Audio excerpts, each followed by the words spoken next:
The next talk is from SUNY Downstate. It's Eric Morley. He's going to change shifts quite a bit. He's going to talk about trauma. He trained at SUNY Downstate, went to SUNY Upstate and worked for a while, and then got interested in resident education and came back, and now he's their assistant residency director. So the next speaker is Eric Morley.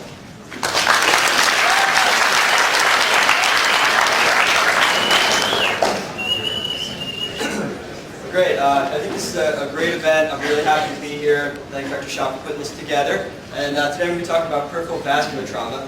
I'm going to talk about this. We often don't see a lot of lectures about this topic, trauma. We see a lot of other lectures. But I do think it's important to understand a few basic things about it.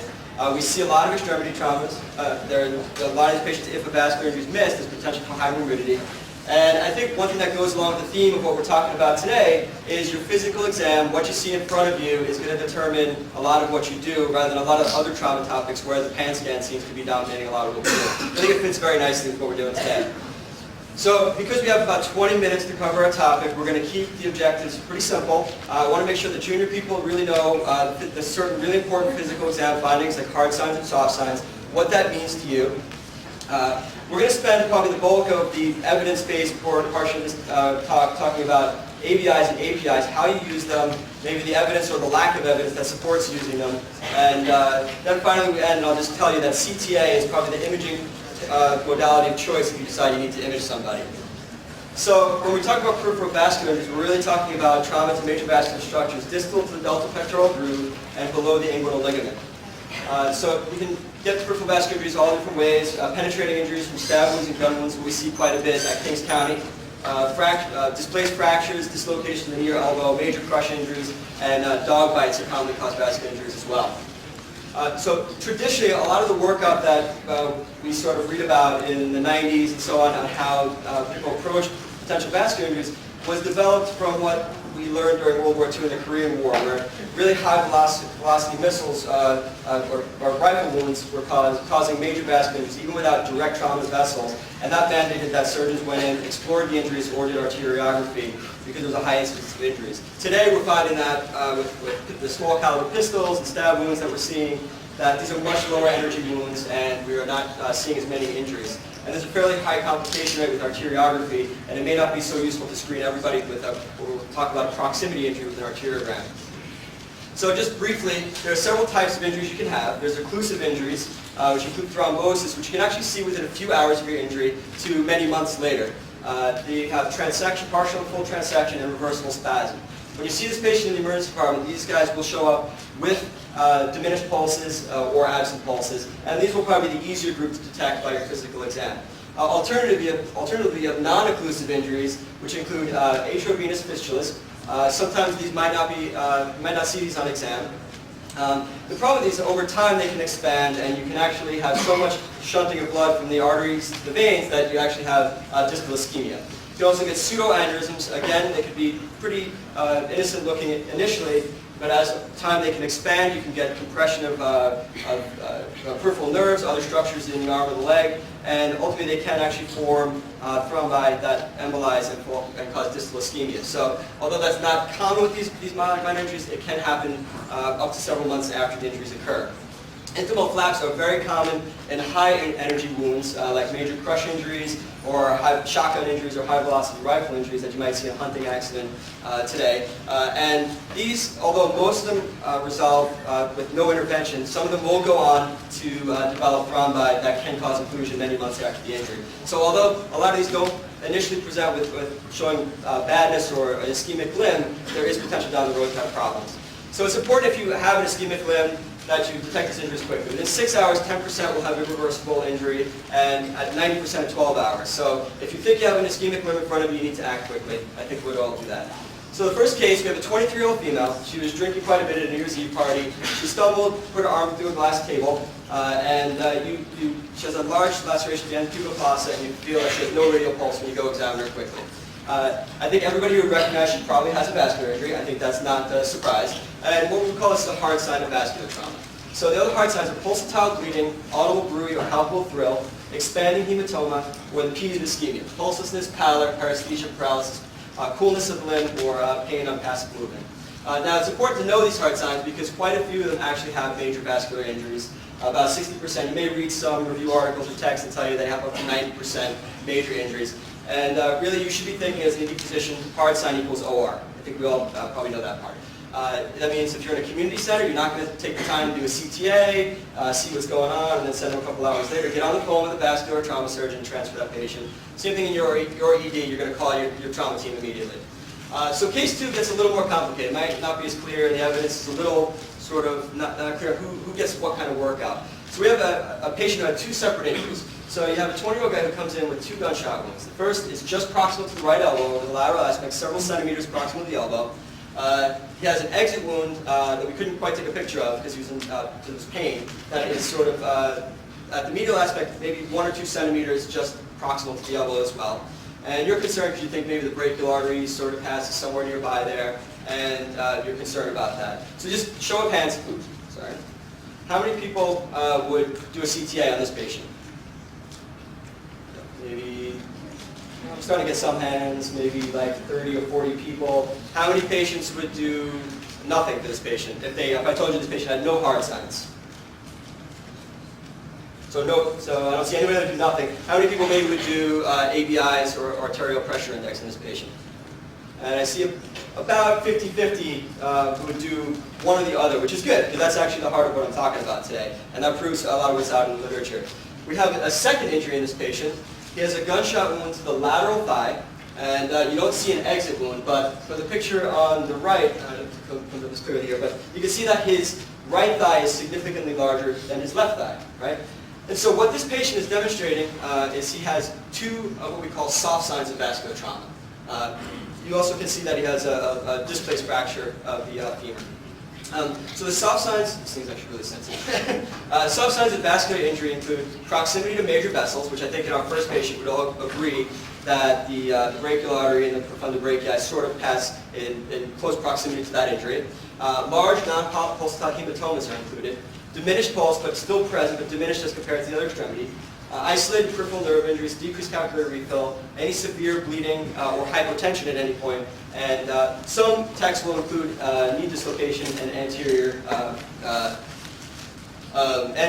elbow dislocation. So with soft signs, depending on what you read, there's a lot of variability between different texts. Up to 35% of patients will have arterial injuries of some degree, some of them major, although many of them will probably be minor ones that don't require operative intervention. The text that you read, sorry guys.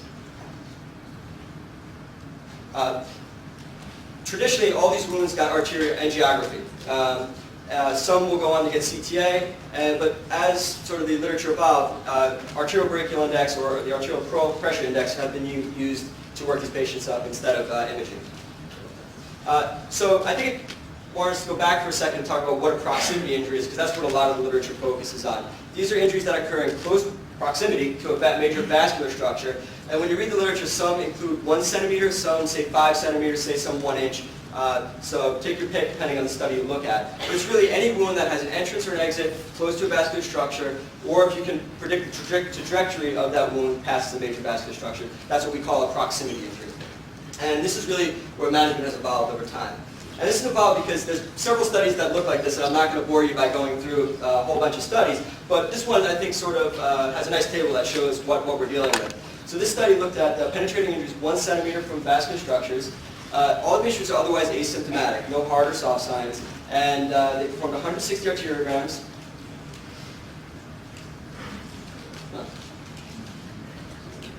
Okay. All right. So I'll just tell you what it says. They performed They performed 160 arteriograms, and they found major injuries to occur in about 4.4% of patients. There was another 2.5 that had minor injuries that required. No, I actually did not, Chris. Just gonna put this down.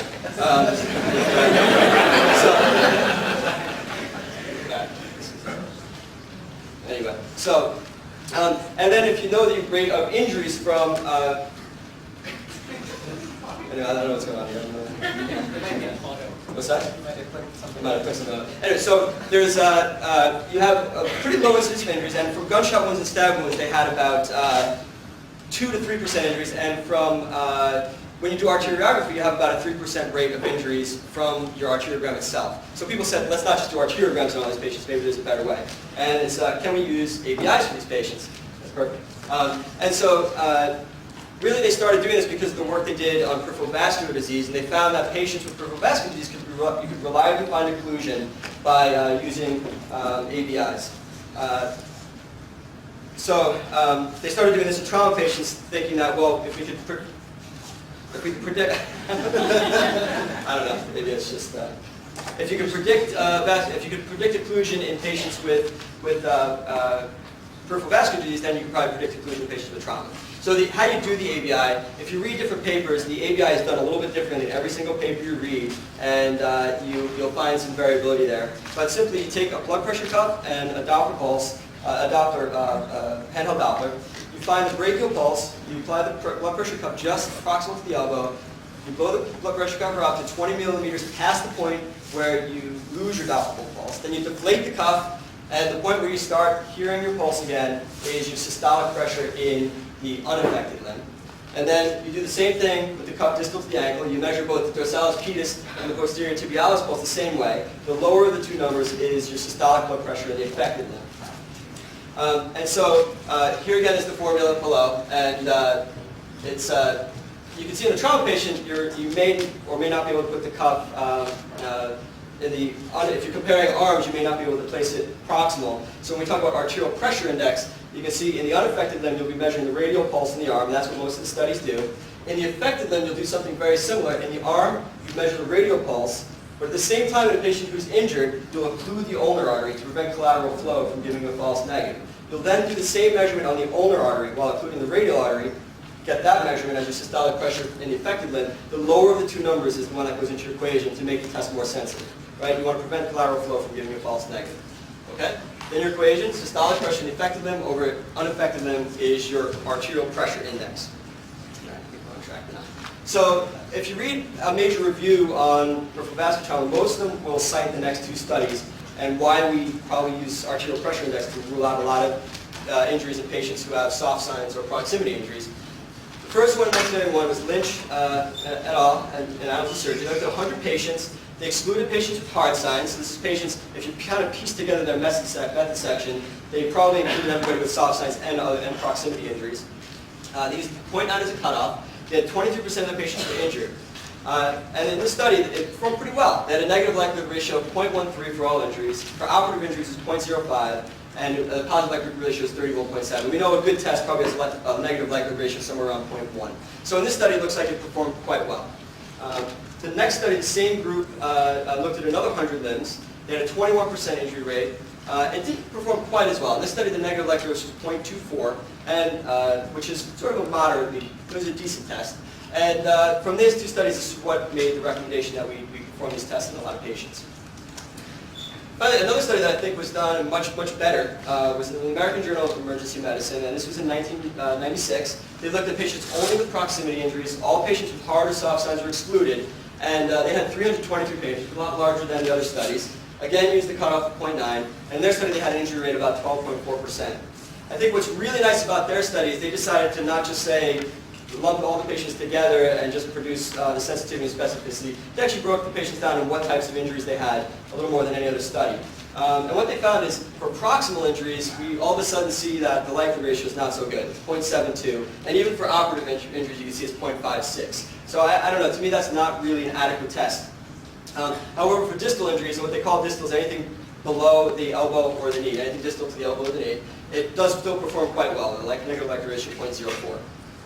And then finally, with knee dislocations, a study looked at 38 patients. There were 18 injuries in the study. They showed using a cutoff of 0.9, you could reliably categorize every patient who had an injury with ABIs.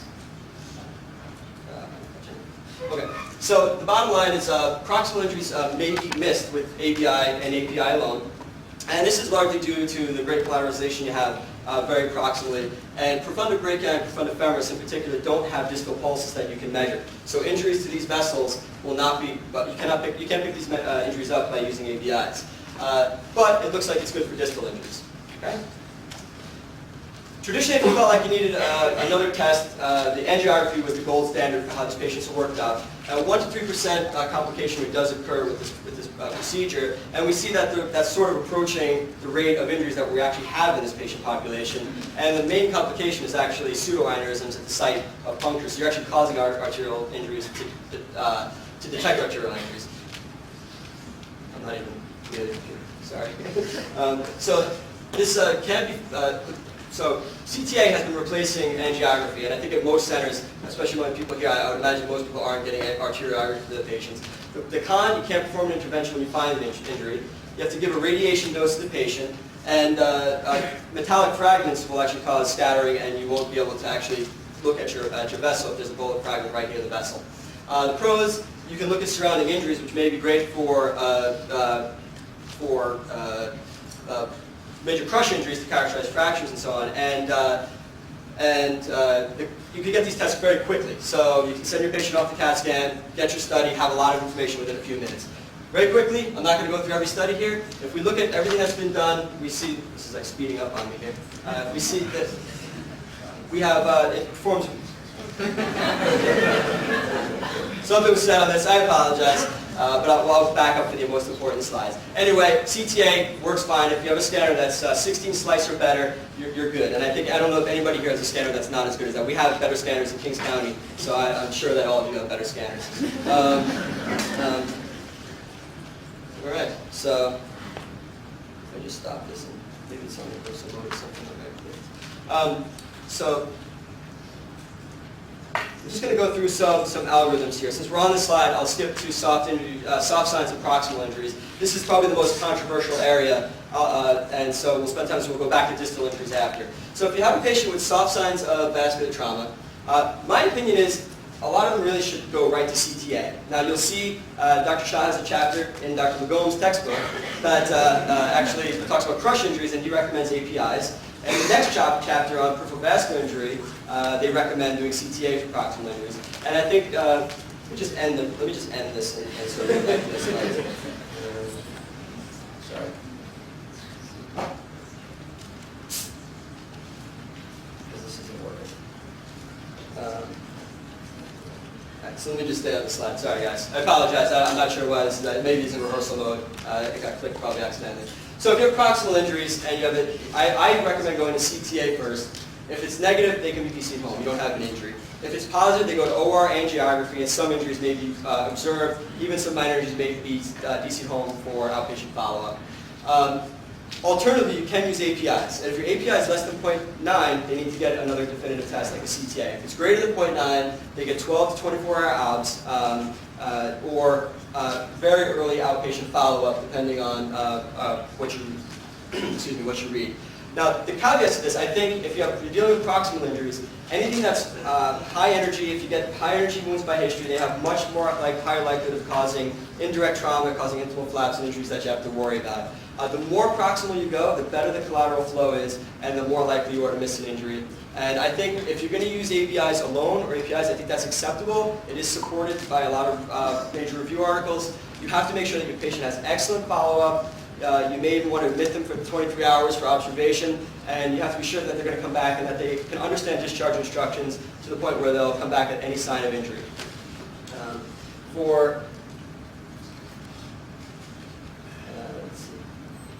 For distal injuries, I'm just going to leave it at, I'll just leave it right now. Distal injuries, anything from the knee, elbow down, APIs are perfectly adequate, and if you have a high suspicion, you're concerned about the patient not following up, then you can admit them for observation. I think that's acceptable.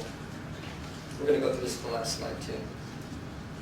One of the other reasons that support the use of APIs alone, and is the fact that many of the injuries that don't present with absent pulses or hard signs of vascular injury actually won't go on to require operative management, but a small portion of them will. And many people advocate that if you send them out with good follow-up, and if a lot of these injuries are detected in clinic, detected on follow-up ultrasound, they can be taken to the OR with almost no complications. And so that supports that other model, but you really need to make sure that they have good follow-up. Finally, we'll just go through the summary slide. I'm sorry I got all off track here, but to summarize, if you have hard signs of vascular trauma, they go to the OR. I don't think anybody's going to dispute that. Distal injury with soft signs, I think it's perfectly acceptable to do an API alone. If your number is less than 0.9, then you get a CTA. If your number is greater than 0.9, they should probably have early outpatient follow-up. For proximal injuries, my personal preference is to actually get the CTA done. APIs are acceptable, but you need to make sure those patients can follow up. They have, or they may want to admit them for observation. And admitting them for observation for 23 hours for serial exams may be a good way to get out of giving a young patient a radiation dose. And I definitely advocate for that if you have the service that will accommodate that patient. And then any patient you don't perform CTA on, you need really close follow-up. So I apologize, I probably missed a few things in my lecture, but I'll be happy to take any questions.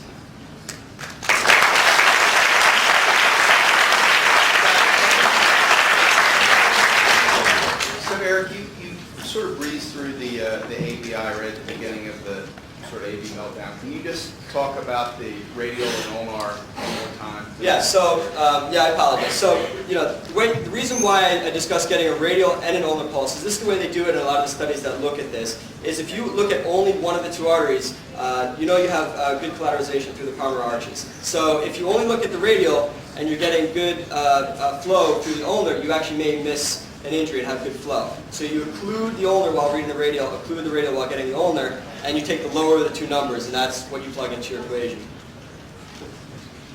Any other questions?